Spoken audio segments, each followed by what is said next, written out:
برسب آپ یہ فرمائیے گا کہ آپ نے دیکھا کہ اب یہ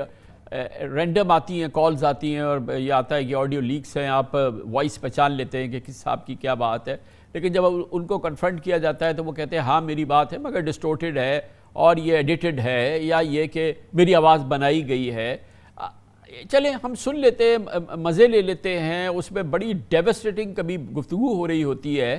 مگر to prove that in a court of law کہ یہ بالکل پراپر ایک اسی طرح کی گفتگو ہے جیسے سنی جا رہی ہے اور اس کی بنیاد پہ کوئی ایکشن ہونا، کوئی جرم ثابت ہونا، کوئی اس قسم کی چیز ہونا، قانون میں اس کے لیے کتنی قید ہے، کتنی اس کے لیے آسانی ہے؟ جی خان صاحب، آپ نے جس بات کی نشاندہی کی، اس کے اندر دو قسم کے مختلف جرائم جو ہیں وہ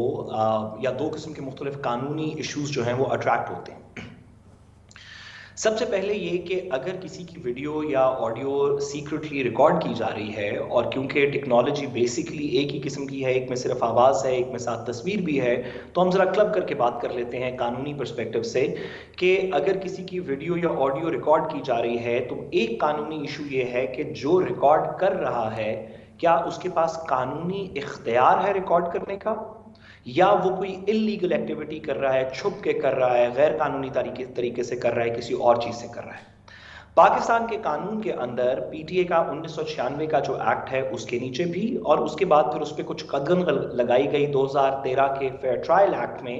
لیکن پاکستان کے اندر یہ قانون موجود ہے کہ ہماری ریاست کی ایجنسیز نیشنل سیکیورٹی کے معاملات کے اوپر اور ٹیررزم کے معاملات کے اوپر ایک پہلے سے وارنٹ لے کے جو سیکرٹلی لیا جا سکتا ہے عدالت سے یا متعلقہ جج سے کسی کی ریکارڈنگ کر سکتی ہے۔ تو سب سے پہلی تو بات یہ ہے کہ اگر یہ پروسیس فالو کیا گیا ہے تو پھر کوئی قانونی مسئلہ نہیں۔ اگر کسی نے سیکرٹلی ریکارڈنگ کی ہے، وہ ایجنسی اگر یا وہ شخص یا وہ کمپنی اگر کر بھی سکتی تھی، اگر قانونی پروسیس نہیں فالو کیا گیا تو قانونی طور پہ اس کی کوئی ایویڈینشری ویلیو نہیں بنے گی یا بہت مشکل ہوگا۔ ہاں، سیاسی اور سوشل میڈیا اور دیگر جگہوں پہ تو اس پہ کچھ بحث ہو جائے گی، لیکن قانونی طور پہ اس کی لیگل ویلیو میں مسئلہ ہوگا۔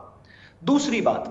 اگر قانونی طور پہ بھی ریکارڈنگ کی گئی ہو یا اس بات سے ہم آگے کسی طریقے گزر جائیں کہ جیسے بھی ریکارڈنگ ہوئی چلیں ایکسیپٹ کر لیں، اگلے بندے نے ایکسیپٹ کر لی کہ ہاں یہ میری ہے، تو اب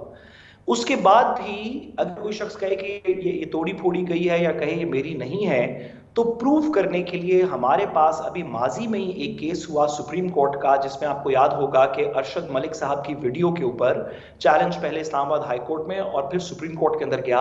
اور سپریم کورٹ میں جسٹس آصف سعید کھوسہ صاحب کے بینچ نے ایک فیصلہ دیا کہ اس کو واپس بھیجتے ہوئے اسلام آباد ہائی کورٹ کو، اور اس میں خد و خال ڈٹرمن کر دیے کہ اسلام آباد ہائی کورٹ کے سامنے یہ معاملہ ہے، وہ اس ویڈیو کو اینالائز کرے اور انشور کرے کہ قانون شہادت کی فلانی شکوں کے مطابق یہ ویڈیو ایویڈنس میں استعمال ہوگی۔ وہ شکیں یہ کہتی ہیں کہ اگر کسی کی ویڈیو یا آڈیو